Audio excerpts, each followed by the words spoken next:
সারাদিন কি কি করলাম সব কিছু আপনাদের কাছে শেয়ার করব। আজকে চলে আসলাম আমি সকাল থেকে ভিডিওটা নিয়ে। আসসালামু আলাইকুম। আমি চলে আসলাম সকালের নাস্তা বানাতে। এখানে আমি টমেটো কুচি এবং পেঁয়াজ নিয়ে নিলাম। এখানে হলুদ আর লবণ একটু সামান্য মরিচের গুঁড়া দিয়ে এগুলো সবগুলো মেখে তারপরে আমি এখানে ডিম দিয়ে দিব 2টা। আমি সকালের নাস্তার জন্য রেডি করতেছি সব কিছু। আপনারা সবাই কেমন আছেন অবশ্যই জানাবেন। আমি আলহামদুলিল্লাহ আছি ভালো। কিন্তু আমি ডিমগুলা মেখে নিলাম, নিয়ে এখন কতগুলা ব্রেড নিয়ে নিব। আমি একটা ফ্রাই প্যানে পরিমাণ মতো তেল দিয়ে এখানে আমি ডিমটা ভেজে নিব। আপনারা কে কোন জায়গা থেকে আমার ভিডিওটি দেখতেছেন অবশ্যই জানাবেন।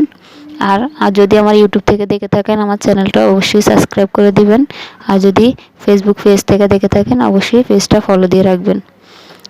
এই তো আমার ডিম ভাজা প্রায় শেষ। এই তো আমি ডিমটা তুলে রেখে দিচ্ছি। তো ডিমটা তুলে রেখে এখানে আমি এই ফ্রাই প্যানে ব্রেডগুলো একটু সেক নেব, একটু হালকা করে সেকে দোনো পিঠ উল্টে পাল্টে নামিয়ে নেব সবগুলো। এই তো 1 পিঠ হয়ে গেছে, আমি এবার উল্টে দিলাম, দিয়ে এই তো সবগুলো নামিয়ে নেব। আমি সকালের নাস্তাটা করে নিচ্ছি। সকালের নাস্তাটা করে আমি এখানে চুলাতে ডাল বসিয়ে দিয়ে আসছি। তো সকালের নাস্তা করা শেষ। এখানে আমার ডালও হয়ে এসেছে, আমি তেল দিয়ে দিছি। আমি টমেটো দিয়ে ডাল করে নিলাম। আর আজকে একটা সহজ রান্নাই করব। প্রতিদিন মাছ রান্না করা হয়, বাচ্চারা একদমই খেতে চায় না মাছটা। তার জন্য ভাবলাম আজকে ডাল আর আলু ভাজি করব। এই তো আমার ডালটা হয়ে গেছে। এখানে আলু কুচি করে নিলাম। আলুটা কুচি করে ধুয়ে নিলাম ফ্রেশ করে।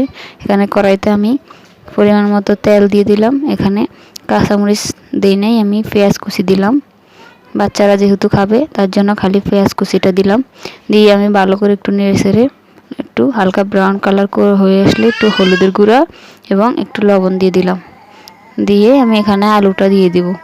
আলু কুচিগুলো আমি ধুয়ে নিলাম, আগে ধুয়ে তারপর দিলাম। পর্যায়ে এগুলাকে উল্টে পাল্টে একটু মশলা মানে হলুদ আর পেঁয়াজ সব কিছুর সাথে মিশিয়ে দিব। আলুগুলা মিশিয়ে এখানে আমি সামান্য কিছু পরিমাণ পানি দিয়ে দিব। পর্যায়ে আমি ঢাকনা দিয়ে ঢেকে দিব ভাজি হওয়া পর্যন্ত।